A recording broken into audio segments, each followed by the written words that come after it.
que leria Romanos 8:1. Diz assim o texto: agora, pois, já nenhuma condenação há para os que estão em Cristo Jesus. Agora, pois, já nenhuma condenação há para os que estão em Cristo Jesus. Pai, que esse texto lido, tão conhecido, essa reafirmação da fé, essa anunciação da salvação, que ela nos seja fonte de graça para o coração. Que ninguém tenha vindo aqui em vão, Senhor, mas que, pelo contrário, a Tua palavra cumpra na nossa vida o propósito para o qual foi destinada, que ela nos transforme, que ela nos seja portadora da boa notícia do Evangelho de Jesus, e que isso seja para a nossa transformação, para a nossa esperança, para o nosso bem e para a glória do nosso Senhor, no nome de quem eu oro, muito agradecido. Amém. A carta de Paulo aos Romanos, irmãos e irmãs, é considerada por muitos estudiosos da Bíblia como o principal livro, se não da Bíblia toda, seguramente do Novo Testamento. Não poucos estudiosos dizem que em Romanos, do ponto de vista dogmático, você encontra todas as principais doutrinas da fé cristã. O que significa dizer que se você só tivesse a possibilidade, por alguma razão, de ler um livro da Bíblia e precisasse escolher um que fosse suficiente para apresentar a você, de forma resumida, a totalidade do Evangelho de Jesus, você então poderia escolher com segurança a carta que Paulo escreveu para os romanos. Roma era a capital do grande império, razão pela qual os olhos de todas as pessoas, em alguma medida, estavam voltados para aquela cidade. Havia uma igreja ali, e aquela igreja reunia gente de todo tipo, gente que conhecia o que os judeus chamavam de Escritura, e gente que não fazia ideia do que era a lei de Moisés e os profetas. Essa gente que vinha do judaísmo e que vinha do mundo gentílico, a expressão que designava todos aqueles que não eram judeus de origem, essa gente, ou parte dela, tinha se convertido a Jesus. E essa gente estava então reunida num grupo, no objetivo de ser instruída a partir dos textos dos discípulos de Jesus. Os apóstolos escreveram cartas, e essas cartas circulavam por entre as igrejas. E das cartas que circulavam por entre as igrejas, a mais importante delas, dizem alguns, é a carta que Paulo escreve para a comunidade de Roma, que foi endereçada para aquele povo, mas que era, como todas as cartas eram, copiada e distribuída para outras comunidades. Pois então, aqui na carta aos Romanos, a gente encontra, no capítulo 7, que é o capítulo que antecede o versículo que eu li, uma confissão pública do apóstolo Paulo, que é tão impactante, que alguns estudiosos acreditam que Paulo não estava falando de si, mas de uma outra pessoa. Se você não está familiarizado com o texto, Romanos 7 é um pedaço da carta em que Paulo começa a falar das angústias que como homem ele vive. Então você imagina, eu e você somos pessoas comuns, e mesmo assim, nós temos alguma restrição para falarmos das nossas angústias e dos nossos dilemas. Afinal de contas, nós não sabemos quem são as pessoas que nos ouvem. Os nossos problemas, nós não confessamos a todo mundo, certo? Roupa suja a gente lava em casa.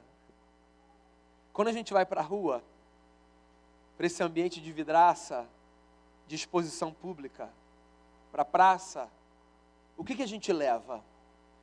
A gente leva o que a gente tem de melhor e de mais seguro, por uma questão de proteção. Afinal, o que as pessoas vão pensar da gente, ou vão falar da gente, se elas souberem que a gente passa por esses conflitos triviais que o homem comum passa. Paulo é um apóstolo, depois de Jesus, a figura máxima da comunidade da fé, um homem respeitado, de uma envergadura invejável, e no meio de uma carta ele começa a falar dos seus dilemas. E ele abre o jogo com uma profundidade tamanha, que alguns irmãos piedosos e bons estudiosos do texto dizem assim: é impossível que Paulo estivesse falando de si mesmo. Ele está falando de uma figura qualquer, de uma figura comum. É engraçado, né, como a gente levanta algumas pessoas a uma posição tão mítica, que a gente não pensa que elas passam pelos mesmos dilemas que a gente passa. Não, Paulo não. Paulo era muito santo, muito perto de Jesus, ele vivia para ter o mesmo tipo de crise que eu tenho. Pois Paulo escreve e diz assim, no capítulo 7, eu sou um homem miserável. Eu tenho desejos do lado de dentro que não combinam com os meus valores.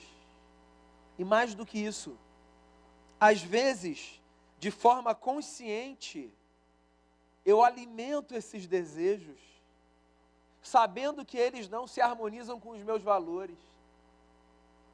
E eu conheço a lei, e a palavra está clara diante de mim.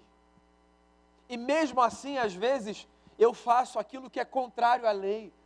Paulo rasga o coração, ele tenta se colocar no mesmo nível do povo que o lê, como se estivesse dizendo o seguinte: se vocês vivem crises, saibam que eu vivo as mesmas crises que vocês, e que eu sou um homem miserável, eu tenho um corpo de morte amarrado ao meu. Esse negócio do corpo de morte é curioso. Paulo, como um cidadão romano, está ilustrando a sua angústia, evocando uma prática de tortura que o Império Romano usava quando queria condenar alguém que tinha tirado a vida de uma outra pessoa. Uma das possíveis condenações no Império Romano a um homicida era a de que ele tivesse o corpo da pessoa cuja vida ele tinha tirado amarrado ao seu. E ele então caminhava tendo aquele corpo preso ao seu, o corpo de um morto. Alguém de cuja vida ele tinha tirado, e que todo mundo agora veria que ele tinha sido responsável pela morte daquela pessoa. Você imagina esse homem andando, ou essa mulher, tendo um corpo de uma pessoa morta amarrado ao seu, tendo que lidar com um mau cheiro, com toda a impureza, com aquilo que se alimentava da carne podre da pessoa morta. É uma cena meio dantesca, né? Paulo conhece esse elemento de tortura do império, e de maneira metafórica ele diz assim: eu tenho um corpo de morte amarrado ao meu. Eu tenho um homem que caminha comigo e que fede, que é sujo, que me envergonha, e eu não sei o que fazer, eu não consigo me desvencilhar dele. Eu sou um miserável.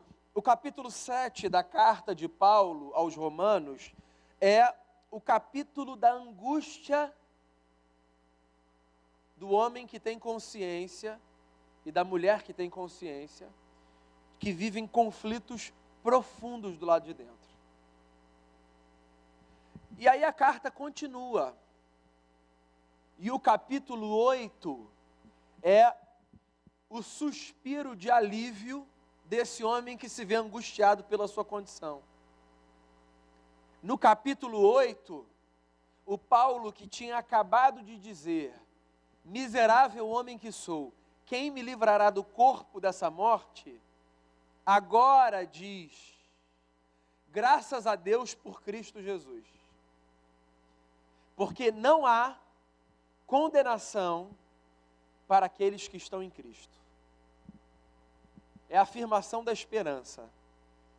O capítulo 8 é a possibilidade de que qualquer pessoa que leia o capítulo 7 não dê um tiro na cabeça dizendo: não tem solução para mim.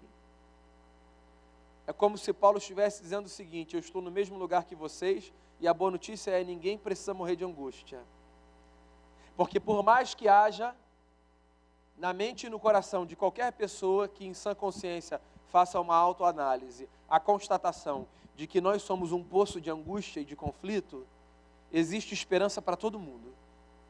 Agora, pois, não existe mais condenação para aqueles que estão em Cristo Jesus. Eu queria tirar algumas lições que eu acho que podem ser muito práticas para a nossa vida, à luz do Evangelho, a partir dessa simples afirmação de Paulo.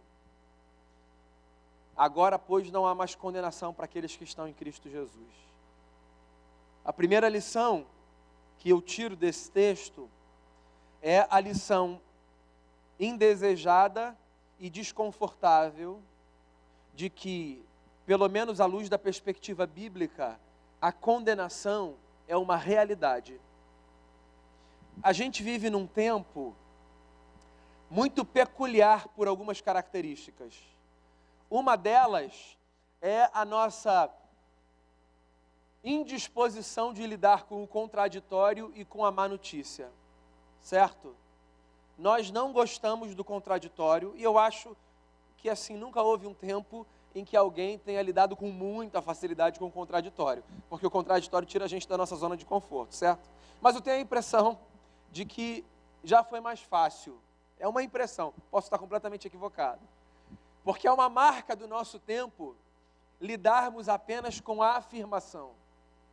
Você vai conseguir, você é uma pessoa boa, é isso aí, o caminho é esse, você é maravilhoso, hoje a sua vitória chega, e coisas do tipo.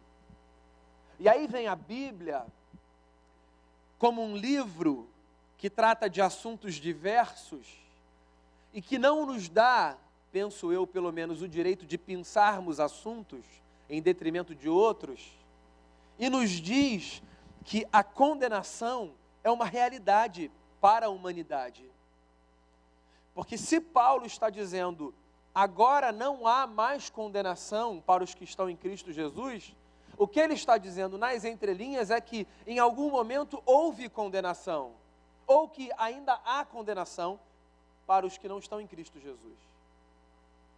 Então, eu queria que a gente tomasse como ponto de partida essa constatação basilar de que, dependendo da forma que se viva, a vida está condenada à desgraça.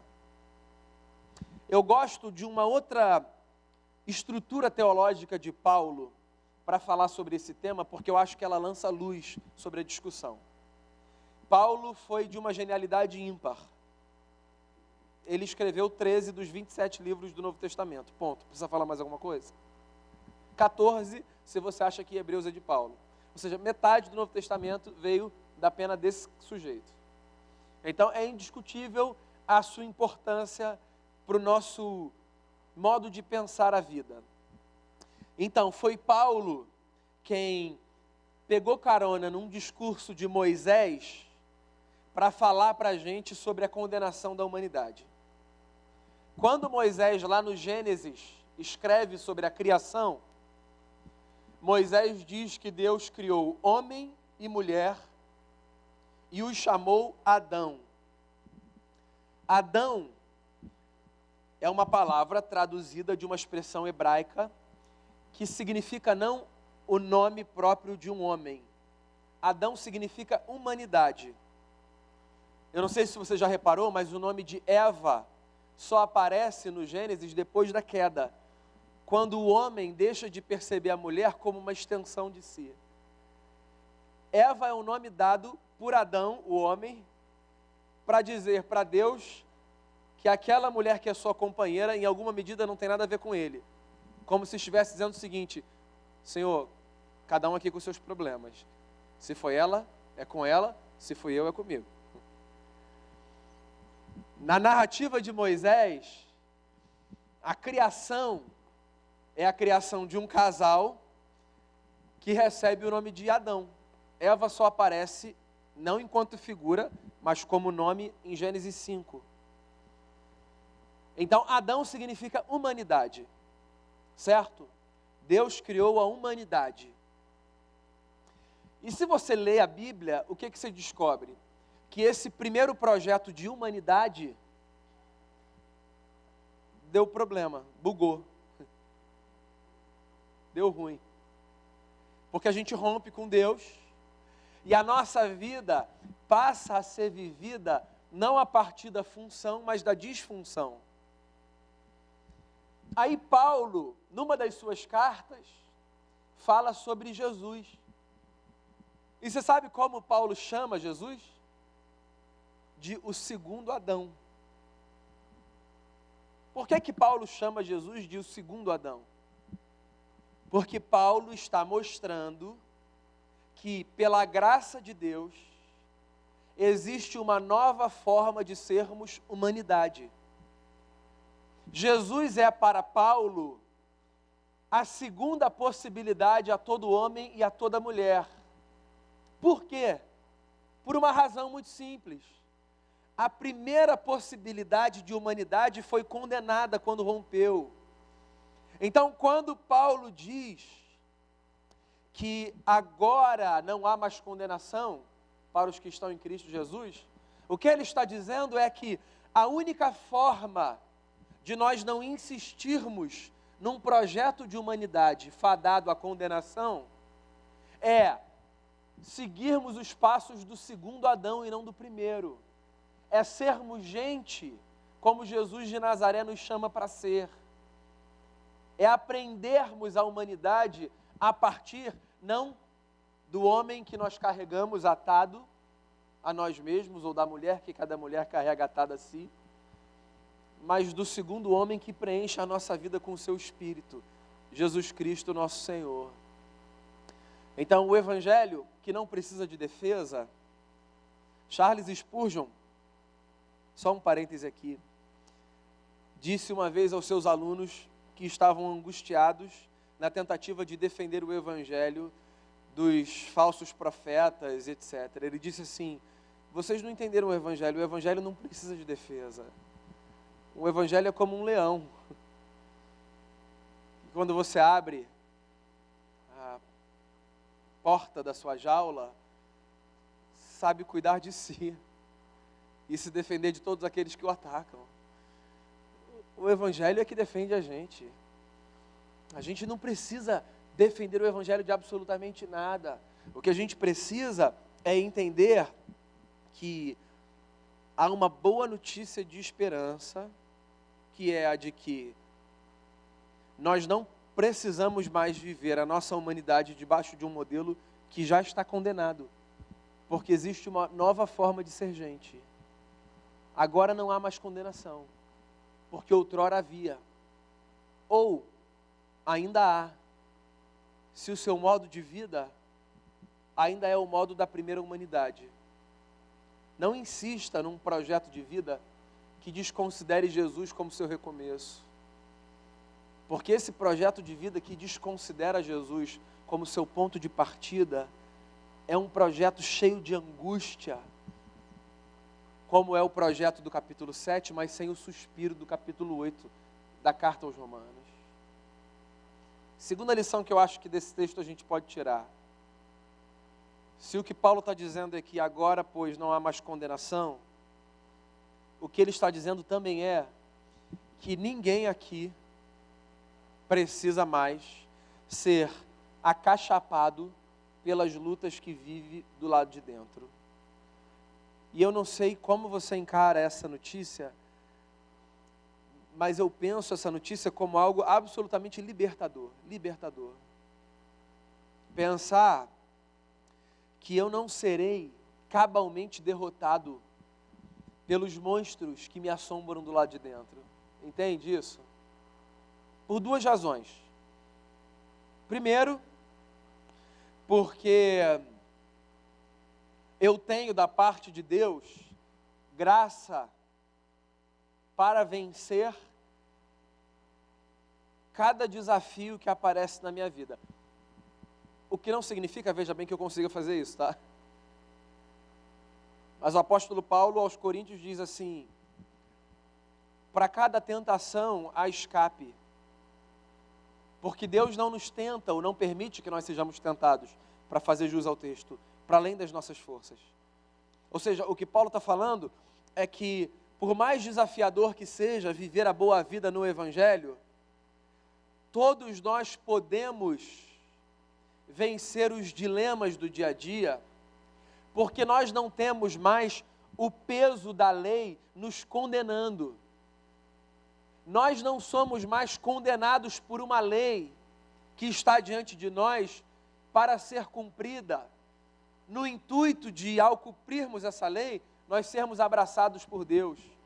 Em outras palavras, o que eu estou querendo dizer para você é o seguinte: a gente pode triunfar, porque só pela consciência de que o triunfo não vem pelas nossas forças, mas pelo que Jesus já fez na cruz pela gente, isso já tira um peso enorme das nossas costas.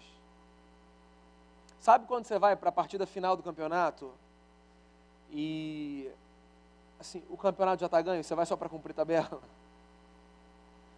O jogo continua sendo bacana para quem gosta de jogo. Então a partida continua sendo eletrizante, emocionante. Mas você não tem o peso de ganhar para levantar aquela taça, porque assim, já está ganho esse negócio. Então pega essa comparação, que é uma comparação muito mal feita, porque assim, essa comparação pressupõe que em algum momento você ganhou. E o Evangelho é mais maravilhoso do que isso. Porque o Evangelho é como se, nesse campeonato, antes da final, alguém dissesse assim, ó, alguma coisa aconteceu, jogaram por você, ganharam por você, vai lá e curte esse jogo. O Evangelho é isso. Jogaram pela gente, ganharam pela gente. E agora a gente curte o jogo. Então a vida não é uma partida que a gente ganha para a gente receber um troféu. A vida é uma partida que a gente joga para desfrutar da graça. E porque a gente joga para desfrutar da graça, a gente não barateia essa graça. E a gente procura viver a melhor vida que a gente puder viver. Sabendo que às vezes, nas batalhas, a gente vai ser derrotado. Mas que ainda assim a gente vai se levantar, tirar a poeira, pedir perdão, pensar como a gente vai recomeçar e poder dizer obrigado, Jesus, porque o Senhor ganhou esse negócio pela gente.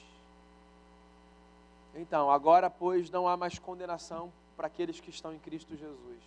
As suas lutas não precisam fazer com que você morra de angústia. Isso não significa que você não deve se esforçar para que você seja bem-sucedido nos dilemas que você atravessa. Isso só significa que o que vai fazer com que você levante o troféu não é a quantidade de gols que você fez ou de defesas que você fez. É a descoberta de que Jesus ganhou esse negócio por você. E isso torna a vida muito mais interessante. Sabe por quê? Porque agora a gente vive para desfrutar e não para construir currículo. Sabe aquele negócio quando você fica muito amigo de uma pessoa que você descobre que a partir daquele momento você não precisa mais pretender ser alguma coisa? Porque a pessoa já te conhece, ela te conhece com o que há de melhor em você e com o que há de pior em você. E ela escolheu ser sua amiga, tudo bem. Então você não precisa mais de uma máscara. Você não precisa ser um personagem. Porque essa pessoa te conhece, ela já comeu assim 1 quilo de sal com você, alguns. E aí tudo bem. Ela sabe que você tem virtudes, ela sabe que você tem defeitos. Então quando você chega nesse lugar, numa amizade, num relacionamento de qualquer natureza, esse negócio não é libertador? Você fala assim, legal, vamos lá. A gente não precisa mais de maquiagem. Então, o Evangelho é esse negócio de que a gente não precisa mais de maquiagem. Porque não é a nossa maquiagem que vai fazer com que Deus ache a gente bonitinho. Você sabe por que Deus acha a gente bonitinho? Porque Deus olha para a gente e vê Jesus na gente. A Bíblia fala disso. Que Jesus nos emprestou a sua justiça. Olha só que coisa linda. Paulo escreve numa de suas cartas e diz que por causa de Jesus, o Pai nos deu o Espírito do Filho, de tal forma que nós, que não éramos filhos, podemos chamar Deus de Pai. Porque agora nós recebemos aquilo que era só do Filho. Paulo continua e ele diz assim, Deus nos fez seus herdeiros e co-herdeiros com Cristo. É como se ele estivesse dizendo o seguinte, Deus pegou aquilo que era do Filho unigênito, e porque Deus transformou o unigênito no primogênito de toda a criação, aquilo que era dele agora é de todo mundo. Então, quando Deus olha para mim e para você, por mais que Ele tenha plena ciência da nossa miséria e do nosso pecado, você sabe o que é que Deus vê na gente? A dignidade de Jesus. E essa é uma coisa libertadora. Porque se por um lado eu me esforço para ser melhor todos os dias em gratidão a esse mistério da salvação, por outro lado eu me liberto de querer pretender ser alguma coisa diante de Deus que seja diferente daquilo que eu de fato sou. Agora não há mais condenação. Houve um dia, mas agora não há mais. E ninguém precisa ser mais esmagado pelo peso das lutas que vive. E a terceira e última lição que eu queria compartilhar com você, dentre tantas outras que certamente você pode fazer surgir diante dos seus olhos ao ler o mesmo texto, é a lembrança simples de que agora não há mais condenação para os que estão em Cristo Jesus. Nesse sentido, o Evangelho é muito desconfortável para a nossa sociedade. Tem um escritor contemporâneo chamado Lesslie Newbigin, que escreveu um dos livros mais bacanas que foram traduzidos para o português nos últimos anos. Um livro chamado O Evangelho em uma Sociedade Pluralista. E ele faz uma crítica à nossa sociedade que eu acho muito pertinente. Ele diz o seguinte: uma sociedade pluralista é uma sociedade curiosa. Ela permite qualquer visão de mundo, menos aquela que insiste em afirmar que existe um único Salvador. Ou seja, num tempo como o nosso, de pluralismo, nós temos o direito de dizer que acreditamos em qualquer coisa, menos que nós acreditamos que só há esperança em Cristo Jesus, porque isso é fechar muito cerco. E quando eu falo que só há esperança em Cristo Jesus, veja bem, eu estou menos preocupado em destinar as outras pessoas para qualquer lugar e mais preocupado em alertar a mim mesmo e a quem quiser ouvir com a minha vida que num mundo de falsas esperanças, pela forma como eu enxergo, não há esperança fora de Cristo, ponto. É um direito que cada pessoa tem, de olhar para o mundo e dizer: eu acredito que não há esperança fora de Jesus. Isso não precisa fazer de você uma pessoa belicosa. Não precisa também fazer de você uma pessoa desrespeitosa. Não precisa fazer com que você abra a porta do inferno e jogue todo mundo lá. Não precisa nada disso. Isso só deve fazer com que você siga com firme esperança naquele que você sabe que é o Deus que tomou forma em figura humana e que viveu a vida que a gente devia viver e que morreu a morte que a gente devia morrer e que nos deu esperança ao ressuscitar ao terceiro dia. A gente tem o direito de acreditar nisso, sem que isso seja um problema. E a gente tem a incumbência de dar essa boa notícia àqueles que quiserem ouvir. Há esperança em Cristo Jesus. E não há esperança fora de Cristo Jesus. Porque há condenação na primeira humanidade. O primeiro Adão está fadado ao fracasso. O primeiro Adão é um retrato do homem e da mulher que tentam chegar a Deus por si, pelos seus méritos, pela sua justiça própria, pelo seu senso de dignidade. O primeiro Adão tropeça. O primeiro Adão não chega lá. Porque ninguém em sã consciência bate no peito e diz: é isso, completei, consegui.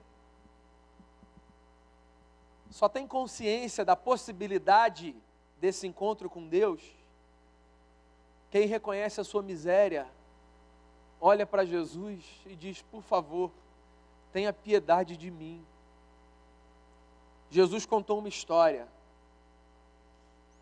Ele disse que certa vez 2 homens foram para o templo para orar. E ele conta essa história para um público que vivia num contexto que conhecia o significado de cada homem que Jesus designou, não pelo seu nome, mas pelo seu papel social. Jesus diz assim: 2 homens foram orar ao templo orar, um fariseu e um publicano. A história, se não fosse continuada, daria a qualquer ouvinte um desfecho muito claro. O fariseu fez a bela oração e voltou para casa justificado, e o publicano fez a oração de um hipócrita e voltou condenado. Porque no imaginário do povo do tempo de Jesus, o fariseu era o símbolo da boa vida religiosa. O homem que fazia tudo certinho, que cumpria a lei, que guardava os mandamentos. O publicano era o coletor de impostos, um traidor da pátria. O publicano era um judeu que tinha sido obrigado pelo império a bater na porta da casa dos seus irmãos de raça, judeus também, e dizer: o tributo de César. Há quem diga que os publicanos não ganhavam por esse trabalho, o que fazia com que eles batessem nas portas, pegando o do César e o deles. Tinha o caixa 2.000 anos atrás. E eles eram odiados pelos seus irmãos judeus. E aí Jesus diz que um publicano e um fariseu vão ao templo orar. Só que Jesus resolve dar detalhes.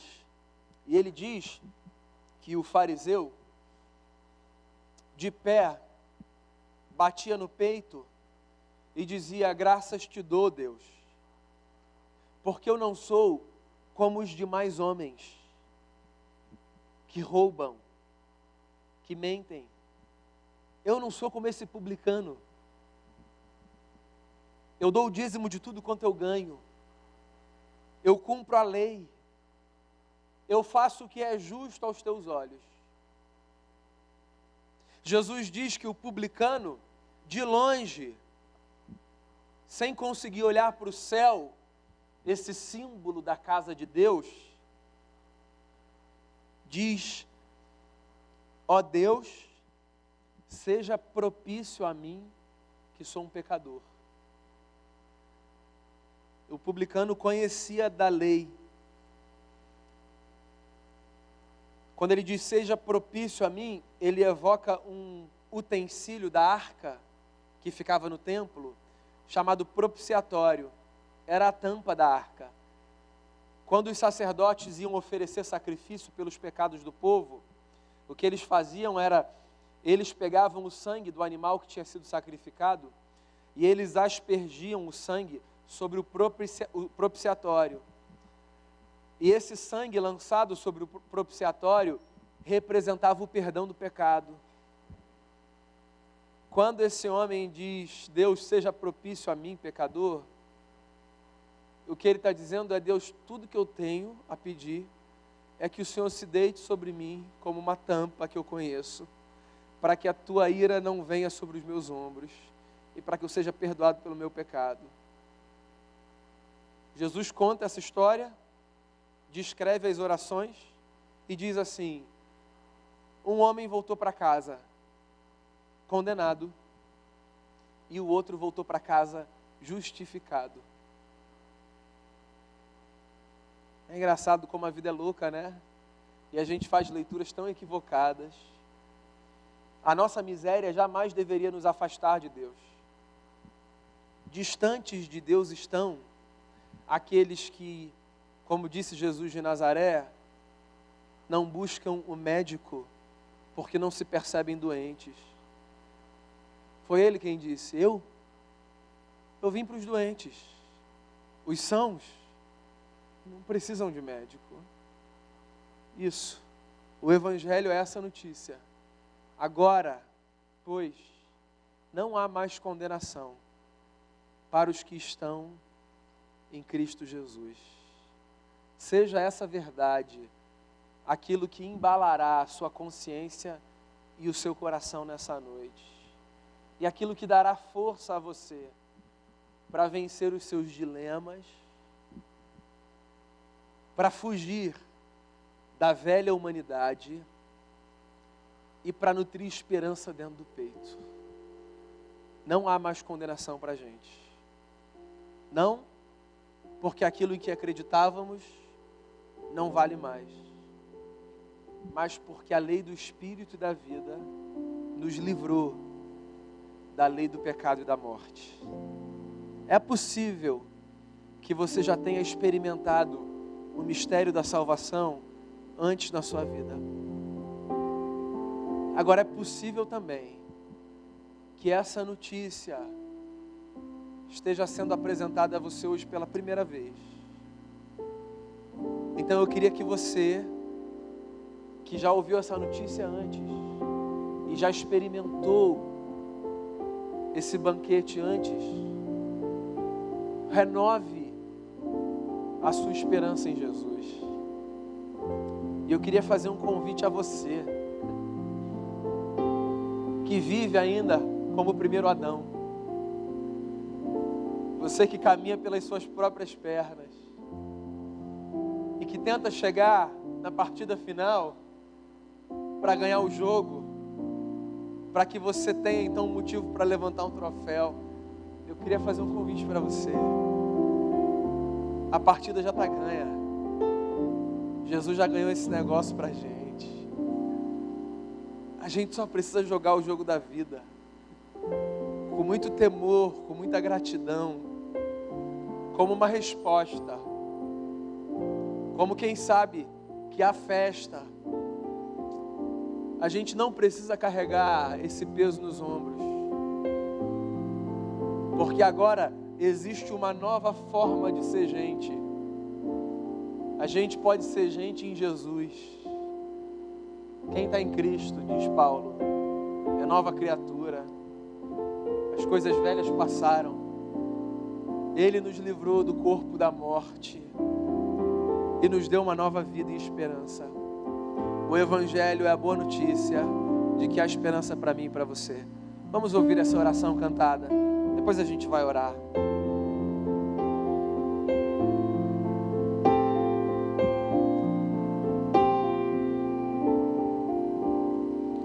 De todas as provas que eu já passei, é bem difícil, Senhor, a gente ter que ouvir acusações do vil tentador. Lembranças do passado vêm e querem me fazer parar, ou mesmo palavras de alguém que não quer a gente acreditar.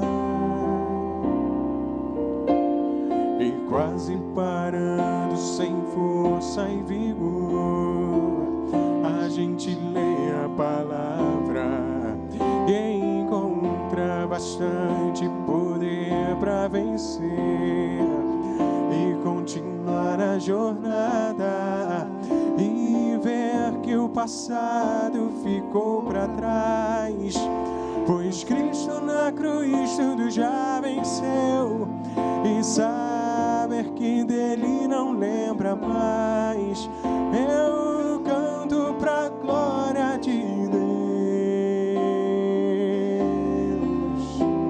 Nenhuma condenação há para quem está em ti, Jesus, cuja vida coberta está pelo sangue que desceu na cruz. É certo que provas virão, investidas do vil tentador, mas nenhuma condenação há para quem está em ti, querido Senhor. Vamos fazer uma oração aí no seu lugar mesmo. queria encorajar você a fechar os seus olhos e orar.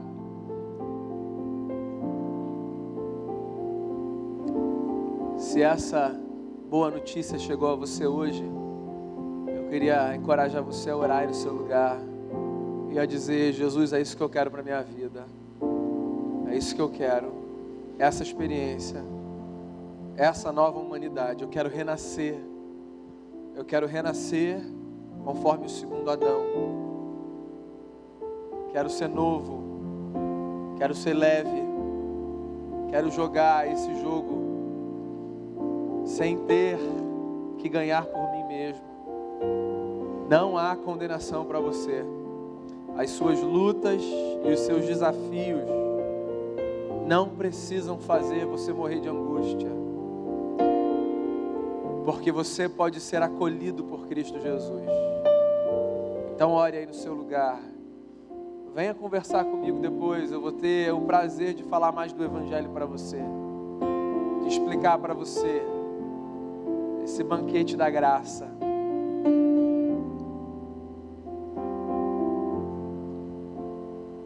Pai, eu quero te dar muitas graças por Jesus, nosso Senhor, nosso irmão mais velho, primogênito de muitos irmãos e irmãs. Quero te agradecer pelo privilégio de podermos ser humanidade de um jeito diferente. Queria pedir ao Senhor, nos dê a graça de vivermos com leveza, nos dê a graça de sermos gente que joga esse jogo da vida como quem sabe que está ali para agradecer e para desfrutar do mistério da graça. Que a gente se esforce, mas que o nosso esforço não seja como de quem se esforça para provar alguma coisa para o Senhor. Que o nosso esforço seja como quem se esforça para viver o melhor para o Senhor. Em gratidão, em honra, em resposta. Que todo mundo aqui seja convidado no coração, Senhor, para essa vida onde não há mais condenação. Nós te damos graças por Cristo Jesus, por meio de quem fomos libertos do corpo da morte. Que a gente faça morrer todos os dias a velha natureza e que a gente possa renascer como quem renasce do Espírito, para uma nova vida, para uma nova experiência. Eu oro por cada irmão e por cada irmã, em especial por aqueles que nessa noite, pela primeira vez, experimentaram de forma visceral o mistério do Evangelho, fazendo renascer a sua história. Que haja salvação nessa casa nessa noite, para a glória de Jesus, para o benefício da gente e de todo mundo que tem a graça de conviver com a gente. Assim eu oro, muito agradecido pela tua palavra que nos é oferecida nas Escrituras. Amém e amém. Amém. Muito bem, irmão e irmã.